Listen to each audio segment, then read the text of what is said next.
Welcome back. Welcome back to the show. As always, thank you for being with me on this Friday afternoon. This is the Core Link Solution Show with yours truly, James Rousseau, aka Trig, right here on Holy Culture Radio.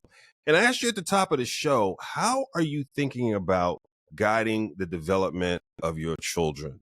You know, when it comes to education, many of us have done many different things, whether it was education on the lowest level, right? In grade school, 0 through 6, and going to those good PTA meetings that people used to have, whether it's picking your child up from after school and figuring out the time to help them, assist them with their homework.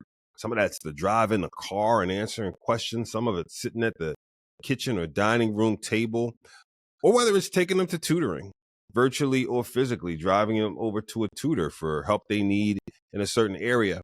It is difficult to not be involved in some aspect of your child's education. And so the question really revolves around not if you're doing something, but how are you guiding that educational journey, and what may you need to support to further guide that journey. And so STEM is a topic that has been around for the last couple of years. Some proponents of it, some who are adverse to it, some who may not necessarily elect a side visibly, but could stand in the way of it. And I do think it's important for us, as always, to be informed, be empowered, be accountable. So I want to bring some information that will help you be informed and empowered so you can be accountable. And so STEM, let me just give some background on STEM if you're not familiar with it. STEM stands for science, technology, engineering, and mathematics. And here are a few points you should know statistically about STEM. STEM occupations are projected to grow 10.8% between the years of 2021 and 2031, equating to over 821,000 jobs. Now, in terms of that growth, 821,000 jobs, total employment is expected to grow 4.7 million. So just think about that. The STEM jobs will be 17% of all employment growth that's projected between 2021 and 2031. And we're already 3 years into it, right? The average salary for a person in a STEM job, get this, the average salary for a person in the STEM job is $100,000. To be accurate, for what they say, $100,200.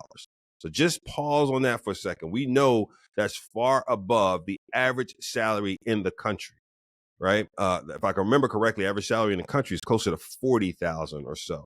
So STEM jobs projected to be, again, the average salary, is $100,000. So I thought maybe we should go through 5 reasons to consider STEM and being a proponent of it. Yes, I am coming across biased for STEM. I admit that. Yes, I'm biased for most things education, quite honestly. I believe education is the foundation and support of most things that we do. That's why I love the acronym that we use, faith, arts, vocation, education. Why? Because faith, you have to have faith in something. Arts, because we are left brain and right brain people, and people who explore their arts also tend to grow more holistically. Vocation, because, well, man don't work, man don't eat. And so one must have an area of vocation to earn income, etc. And then education, it's last in the acronym, but it's also that way on purpose because it's a through line through the first 3. You have to continue to be educated in your faith. You have to continue to be educated in your art. You have to continue to be educated in your vocation. So yeah, that acronym just always speaks to me. Okay, so back to the 5 things. I want to share 5 things that I believe will help you be a proponent of STEM, or help you think about being a proponent. So 1, it teaches critical thinking. STEM, by its very nature, teaches critical thinking. You know, most of us grew up in the era of taking multiple choice tests. And so some of that is, well, if I can strike out the things that I know obviously don't work, then I may be able to pick the one that does work. STEM works a little differently by teaching students the process of trial and error. They grow accustomed to looking at a problem from different angles and finding out which solution works best.